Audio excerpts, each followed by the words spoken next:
Greetings, comrades. Let's talk about great power politics. The war in Ukraine. It's building.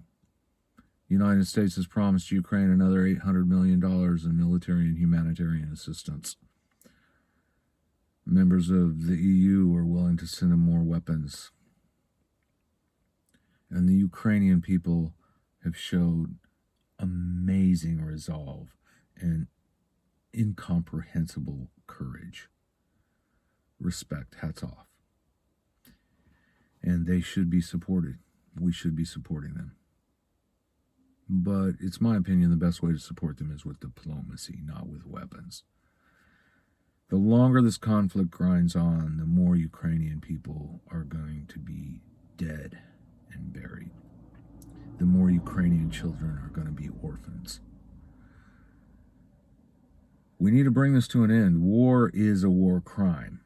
And Vladimir Putin's invasion of Ukraine unquestionably qualifies him as a war criminal. But we got plenty of those in our own country.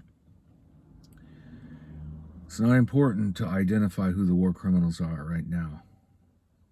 It's important right now to stop the slaughter. The longer the Ukrainian people resist, the more of them are going to die, the more of their cities are going to be leveled. This is between the United States and Russia. The United States has walked Ukraine down the primrose path. We promised them membership into NATO. We knew full well that was not going to happen. Vladimir Putin made it clear he would not accept it. And I think much like John Kennedy in the Cuban Missile Crisis, Putin's willing to blow up the world over this shit. So what is the diplomatic out? Putin wants something. I think we know what he wants. He wants assurance that Crimea is his. And he wants assurance that Ukraine will remain neutral and not become a member of NATO. So we got a couple options here. We give him what he wants, and he becomes the man who fell in a bucket of shit and steps out smelling like a rose. He becomes even more powerful, and he leaves Ukraine with his dignity intact. Or we just keep dumping weapons into the Ukrainian people and let them just keep dying and let their cities be reduced to rubble. And maybe it will result in a political defeat that pushes Putin out of power. That seems unlikely to me, but it is possible. I, for one, am not a big fan of war. I think we should give him what he wants. Not because he deserves it, but because I don't want to see more Ukrainian orphans. I don't want to see more dead Ukrainian people. They've been courageous, and impressively so.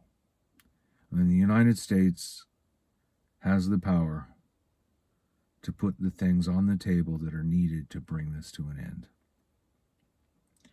And it's not stingers and javelins and drones. It's diplomacy.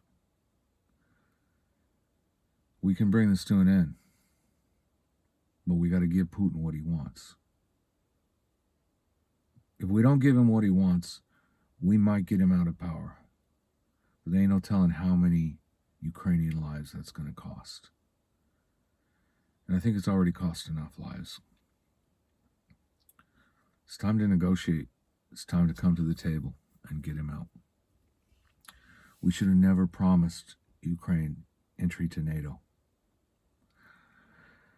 Even our director of the Central Intelligence Agency says that the expansion of NATO was premature at best and provocative at worst. So let's stop being provocative. Let's de-escalate.